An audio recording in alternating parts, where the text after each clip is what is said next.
ಬೆಂಗಳೂರಿನ ಕನ್ನಿಂಗ್ಹ್ಯಾಮ್ ರಸ್ತೆಯಲ್ಲಿ ಮಂಗಳವಾರ ಟೀಂ ಇಂಡಿಯಾ ಮಾಜಿ ಕೋಚ್ ರಾಹುಲ್ ದ್ರಾವಿಡ್ ಅವರ ಕಾರಿಗೆ ಗೂಡ್ಸ್ ಆಟೋ ಒಂದು ಡಿಕ್ಕಿ ಹೊಡೆದ ಘಟನೆ ನಡೆದಿದೆ. ಸಂಜೆ ಹೊತ್ತಲ್ಲಿ ಈ ಘಟನೆ ನಡೆದಿದ್ದು, ಕಾರಿಗೆ ಗೂಡ್ಸ್ ಆಟೋ ಟಚ್ ಆದ ಬಳಿಕ ರಾಹುಲ್ ದ್ರಾವಿಡ್ ಕಾರಿನಿಂದ ಕೆಳಗಿಳಿದು ಪರಿಶೀಲನೆ ನಡೆಸಿದರು. ಈ ವೇಳೆ ದ್ರಾವಿಡ್ ಹಾಗೂ ಗೂಡ್ಸ್ ಆಟೋ ಚಾಲಕನ ಮಧ್ಯೆ ಸಣ್ಣ ವಾಗ್ವಾದ ನಡೆದಿದೆ. ಹೈಗ್ರೌಂಡ್ ಪೊಲೀಸ್ ಠಾಣಾ ವ್ಯಾಪ್ತಿಯಲ್ಲಿ ಈ ಅಪಘಾತ ನಡೆದಿದ್ದು, ಯಾರಿಗೂ ಯಾವುದೇ ಗಾಯಗಳಾಗಿಲ್ಲ. ಹೀಗಾಗಿ ಘಟನೆ ಸಂಬಂಧ ಯಾವುದೇ ದೂರು ದಾಖಲಾಗಿಲ್ಲ. ಟ್ರಾಫಿಕ್ ಜಾಮ್ ವೇಳೆ ಕಾರಿಗೆ ಗೂಡ್ಸ್ ಆಟೋ ಹಿಂದಿನಿಂದ ಡಿಕ್ಕಿ ಹೊಡೆದಿದೆ. ಘಟನೆ ನಂತರ ದ್ರಾವಿಡ್ ಕಾರಿನಿಂದ ಇಳಿದು ಬಂದು ಪರಿಶೀಲಿಸಿದರು. ಇನ್ನು ಟ್ರಾಫಿಕ್ ಇದ್ದ ಕಾರಣ ದ್ರಾವಿಡ್ ಅವರ ಕಾರು ಮುಂದಿನ ವಾಹನಕ್ಕೆ ಟಚ್ ಆಗಿದೆ ಎನ್ನಲಾಗಿದೆ. ಹೀಗಾಗಿ ದ್ರಾವಿಡ್ ತಮ್ಮ ಕಾರಿನ ಮುಂಭಾಗವನ್ನು ಪರಿಶೀಲಿಸುವುದನ್ನು ವಿಡಿಯೋದಲ್ಲಿ ಕಾಣಬಹುದು.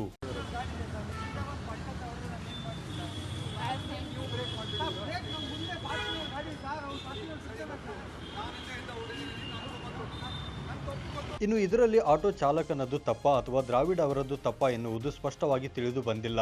ಸದ್ಯ ರಾಹುಲ್ ದ್ರಾವಿಡ್ ಗೂಡ್ಸ್ ಆಟೋ ಚಾಲಕನ ನಂಬರ್ ಪಡೆದು ಅಲ್ಲಿಂದ ತೆರಳಿದ್ದಾರೆ.